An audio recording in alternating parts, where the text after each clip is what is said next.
परोपकाराय फलन्ति वृक्षाः परोपकाराय वहन्ति नद्यः परोपकाराय दुहन्ति गावः परोपकारार्थ मिदन् शरीरम।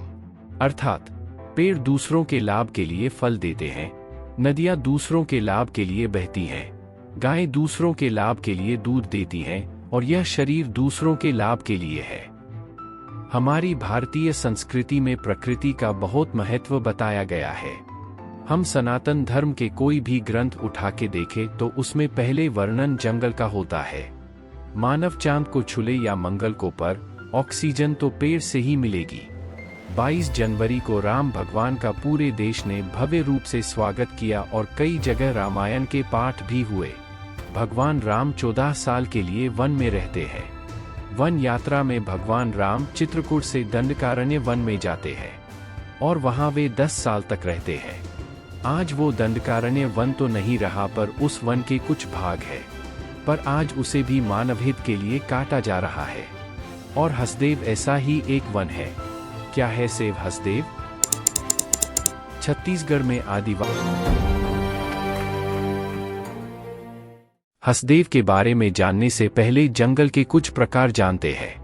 जिस जगह पर साल भर अच्छी बारिश होती है और टेम्परेचर भी साल भर अच्छा होता है, वो जंगल बहुत घने और बड़े होते हैं और वहाँ की जमीन पर सूरज की रोशनी नहीं पहुँचती, इसलिए वहाँ के पेड़ भी बहुत ऊंचे होते हैं। ये जंगल साल भर हरे भरे रहते हैं, इसलिए ऐसे जंगल को एवरग्रीन फॉरेस्ट कहते हैं। भारत में नॉर्थ ईस्टर्न स्टेट और वेस्टर्न घाट्स में ये जंगल है। जिस जगह पानी साल भर कम हो और टेम्परेचर भी साल भर ज्यादा हो, वहाँ बड़े पेड़ नहीं होते हैं या बहुत छोटी ऊंचाई के पेड़ होते हैं और यहाँ के पेड़ों के पत्ते पर कांटे लगे होते हैं और इसे एरर फॉरेस्ट कहा जाता है। भारत में राजस्थान और गुजरात में ऐसे जंगल है। जिस जगह पानी अच्छा होता है पर साल भर नहीं होता और टेम्परेचर साल भर अच्छा होता है, वो जंगल थोड़े कम घने होंगे और गर्मी के समय ये जंगल के पेड़ के पत्ते गिर जाते हैं, इसलिए ऐसे जंगल को डिसिडुअस फॉरेस्ट कहते हैं। भारत में ज्यादातर यही जंगल है और हसदेव जंगल डिसिडुअस फॉरेस्ट ही है। दरअसल भारत में जंगल आज से नहीं कई सालों से काटे जा रहे हैं। 19वीं सदी के अंत में भारत में ईस्ट इंडिया कंपनी ने भारत के जंगलों का कब्जा लेना शुरू कर दिया। ब्रिटिशर्स ने भारत के कई जंगलों को अपने अधिकार में कर लिया और उन जंगलों का उपयोग अपने तरीके से करने लगे थे। उसी समय यूरोप में औद्योगिक क्रांति शुरू हो चुकी थी। उद्योग के लिए रॉ मटेरियल्स भारत और अफ्रीका के जंगलों से ही आते थे। भारत में रहने वाले आदिवासी लोग ज्यादातर एक जगह से दूसरी जगह पर स्थलांतर किया करते थे। इसी वजह से वे ज्यादा कृषि उत्पादन नहीं करते थे, इसलिए ब्रिटिशर्स ने पूरे जंगलों को काटकर साफ मैदान बना दिए और आदिवासियों को खेती करवाने लगे। इसलिए बहुत प्रमाण में जंगल साफ हो गए। इसके अलावा यूरोप से पक्का माल बनकर दूसरे देशों में समुद्री जहाज में जाता था और ये जहाज लकड़ियों से बनते थे और इसके लिए पूरे जंगलों को काटा जाता था। रेलवे के आने के बाद रेल की पट्टी भी लकड़ियों से बनती थी, तो रेल की पट्टियां बनाने के लिए भी जंगलों को काटा जाता था और रेल को चलाने के लिए भी ईंधन के रूप में लकड़ियों को जलाया जाता था। इसके अलावा देसी रियासतों के राजा और ब्रिटिशर्स को जंगली प्राणी के शिकार में भी खूब दिलचस्पी थी और उस समय बहुत प्रमाण में जंगली प्राणियों को मारा गया। औद्योगिक क्रांति के समय यूरोप में चाय और कॉफी पीने का खूब प्रचलन था और यूरोप के देशों में इसकी बहुत मांग थी। भारत के वेस्टर्न घाट्स चाय और कॉफी के लिए अनुकूल जगह है, इसलिए ब्रिटिशर्स ने वेस्टर्न घाट्स के बहुत जंगलों को चाय और कॉफी के बागानों में परिवर्तित कर दिया। ऐसा करने से उनको तो बहुत आर्थिक फायदा हुआ, पर प्रकृति का बहुत नुकसान हुआ। आज के दिन कई बार न्यूज़ चैनल्स में सुनने मिलता है कि गांव में चित्ता घुस आया और 2 लोगों को मार डाला। उस सब का कारण ये डिफॉरेस्टेशन ही है। जंगली प्राणियों के घर छीन लिए गए हैं, तो वे अब मानव बस्ती की तरफ ही आएंगे। इसके अलावा जंगलों के काटने से वायुमंडल में ऑक्सीजन में भारी गिरावट देखी गई है। इंडियन एक्सप्रेस के एक आर्टिकल के मुताबिक पिछले 100 सालों में 0.1% से ऑक्सीजन में कमी देखी गई है। जंगलों की कमी और कार्बन डाइऑक्साइड बढ़ने से उत्तरी और दक्षिणी ध्रुव के ग्लेशियर भी तेजी से पिघल रहे हैं।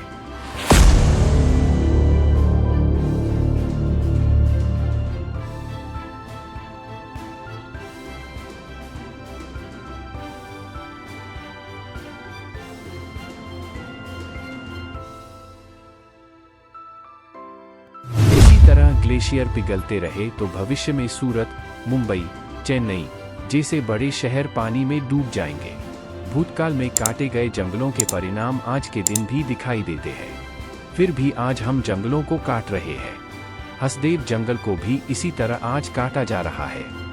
हसदेव छत्तीसगढ़ के उत्तरी कोरबा, दक्षिणी सरगुजा और सूरजपुर जिलों के बीच स्थित है। 1,70,000 हेक्टेयर में फैला यह जंगल अपनी बायोडाइवर्सिटी के लिए जाना जाता है। हसदेव अरण्य गोंड, लोहार और ओराम जैसी आदिवासी जातियों के 10,000 लोगों का घर है। यहाँ 82 प्रकार के पक्षी, दुर्लभ प्रजाति की तितलियां और 167 प्रकार की वनस्पतियां पाई जाती हैं। हसदेव जंगल बायोडाइवर्सिटी के लिए बहुत महत्व का है और वहाँ हाथी बहुत प्रमाण में है। हसदेव का एक स्वस्थ पेड़ हर दिन लगभग 230 लीटर ऑक्सीजन छोड़ता है, जिससे 7 लोगों को ऑक्सीजन मिलती है। हसदेव के जंगल के नीचे बिलियन ऑफ टन्स में कोयला है। उस कोल से भारत की कई सालों की बिजली की पूर्ति हो सकती है। हसदेव अरन कोल फील्ड HACF, जो 1880 स्क्वायर फीट में फैला है और उसमें 23 जितने कोल ब्लॉक्स है। 2010 तक हसदेव का एरिया नो गो एरिया था, पर तब भी गवर्नमेंट ने वहां कोल निकालने के लिए अनुमति दी। वहां के लोकल्स ने उसका विरोध किया और मामला कोर्ट तक पहुंचा। कोर्ट ने ऑर्डर न आने तक माइनिंग शुरू रखने का आदेश दिया। 2012 में एनवायरमेंट मिनिस्ट्री ने फेज 1 में माइनिंग करने की अनुमति दी, जो 762 हेक्टेयर्स में और 137 मिलियन टन्स के लिए थी। मार्च में छत्तीसगढ़ सरकार 1136 हेक्टेयर्स में माइनिंग करने की परमिशन दी है, जो पारसा ईस्ट एंड केंते बसन PEKB का एरिया है, और ये काम फेज 2 में होगा। राजस्थान राज्य विद्युत निगम लिमिटेड RRVUNL को यहाँ से कोयला निकालने की अनुमति दी है और RRVUNL ने कोयला निकालने का कॉन्ट्रैक्ट अदानी को दिया है। उसी वजह से वहाँ के लोकल आदिवासियों में रोष का माहौल है। सरकारी अनुमान के मुताबिक करीब 95,000 पेड़ काटे जाएंगे। वहीं स्थानीय लोगों और एनवायरमेंटल एक्टिविस्ट का कहना है कि हसदेव क्षेत्र में कोयला ब्लॉक के विस्तार के लिए 2 लाख से 4.5 लाख पेड़ काटे जा सकते हैं। 2023 के अंत तक 41 हेक्टेयर्स में 50,000 जितने पेड़ों को काटा गया है। अगर एक स्वस्थ पेड़ 7 लोगों को ऑक्सीजन देता है, तो अब तक 3,50,000 लोगों का एक दिन का ऑक्सीजन उनसे छीन लिया गया है और अभी 2 लाख जितने पेड़ काटे जाएंगे, मतलब 14 लाख जितने लोगों के एक दिन के ऑक्सीजन की कमी होगी। हालांकि सरकार के मुताबिक जितने पेड़ काटे जाएंगे उनसे अधिक पेड़ों को बोया भी जाएगा, पर कुदरती रूप से निर्मित जंगल जैसा तो मानव निर्मित जंगल नहीं हो सकता। जंगल काटने से हसदेव की बायोडाइवर्सिटी पर भी असर पड़ेगा। ह्यूमन एलिफेंट कॉन्फ्लिक्ट्स भी देखने मिलेंगे और सालों से वहां रहते आदिवासियों का घर भी खाली कराया जाएगा। क्या विकास की पक्की सड़क आदिवासी के जंगल से निकालना जरूरी है?